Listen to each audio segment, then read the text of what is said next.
Do you ever write material then? Like, do you ever sit down and write things?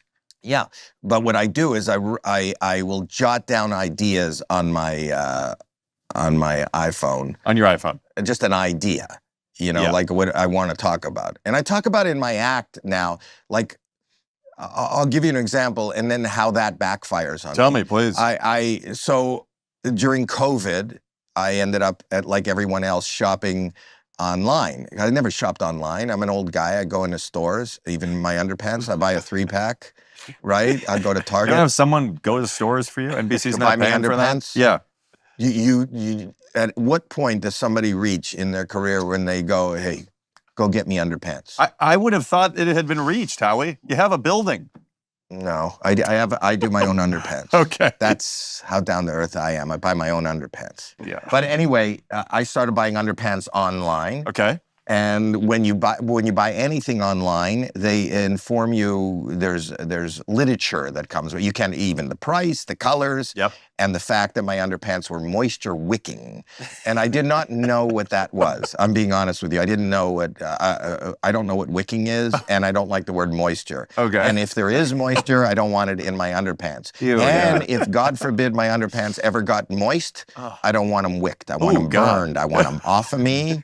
I'm not going to hang around. Wicking doesn't seem like something that would happen spontaneously, right? You're not like, oh, it's wet, it's wicked. It's not, wicking seems like a process. So I read this and I thought, that's maybe a seed of an idea of something to talk about, which I do now in my act, because here's what I talked about. I talked about my process is I email myself, if my underpants ever get moist, don't wick them, burn them, or bury them. That's all I had. That's the seed of the idea that I was going to talk about. And then I emailed that to myself. Okay. And then here at the building, I would look at the emails and then maybe flesh out maybe more of an idea. Of course. And think maybe I have a routine. The issue with that particular thing is, and it's a horror show, I didn't get the email. I don't know who got the email. And that bothers me, that there's an email out there from Howie Mandel that says if my underpants are, in no context, if my underpants are ever moist, don't wick them, burn them, or bury them.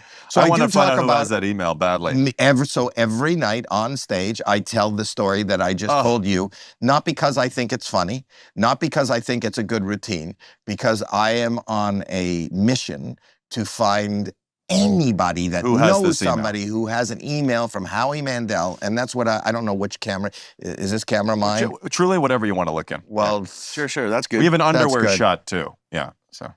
Well, now I'm wearing man-made underpants. I love it. No, not made by, well, probably just for, anyways. So that was a wicking. I mean, that was just, even that word wick is funny. Something about it is funny. Anything, that I don't know if you've talked about it, but the K sound, the K is a funnier sound than most. Some words are funnier than others. Tell me. The K sound is a funnier sound. Is it? Wicking, yes. Wicking. Yeah. Like that's Ku Klux Klan. Interesting. Maybe not so funny. Ku Klux. Maybe not so funny. So I want to ask you about American. You're right. I want to ask you about American. Color me wrong. I'm sorry.